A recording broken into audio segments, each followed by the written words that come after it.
മഴ നനഞ്ഞു നിൽക്കുന്ന ഈ സുന്ദരികളെ കണ്ടോ?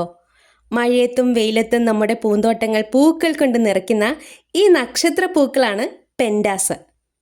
ഇതിൻ്റെ പൂക്കൾക്ക് നക്ഷത്രത്തിൻ്റെ ഷേപ്പ് ഉള്ളതുകൊണ്ടാണ് നക്ഷത്രപ്പൂവെന്ന് പറഞ്ഞത്. പെൻഡാസ് 20ലധികം കളേഴ്സ് ഉണ്ടെന്നാണ് പറയുന്നത്. 20 കിട്ടിയില്ലെങ്കിലും ഒരു 5 കളേഴ്സ് ഇടകലർത്തി വെച്ച് അതിൽ നിറയെ പൂക്കൾ പിടിച്ചു നിൽക്കുന്നത് കാണാൻ എന്ത് ഭംഗിയായിരിക്കും. പെട്ടെന്ന് വേര് പിടിപ്പിച്ചെടുക്കാൻ പറ്റുന്നൊരു ചെടിയാണ് പെൻഡാസ്.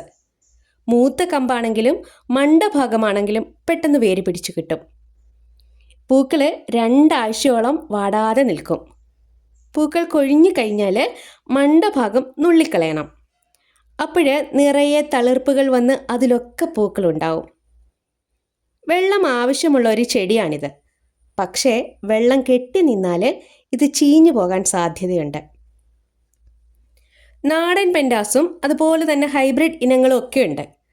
ഹൈബ്രിഡ് ഇനങ്ങൾക്ക് പൊക്കം കുറവായിരിക്കും, പക്ഷെ കൂടുതൽ പൂക്കളുണ്ടാവും. ഈ മഴയത്തും ഇതിൻ്റെ പൂക്കൾ ഇങ്ങനെ വിരിഞ്ഞു നിൽക്കുന്നത് കാണുമ്പോൾ എന്തൊരു സന്തോഷം. വീഡിയോ ഇഷ്ടമായാൽ ഒരു ലൈക്ക് തരണേ.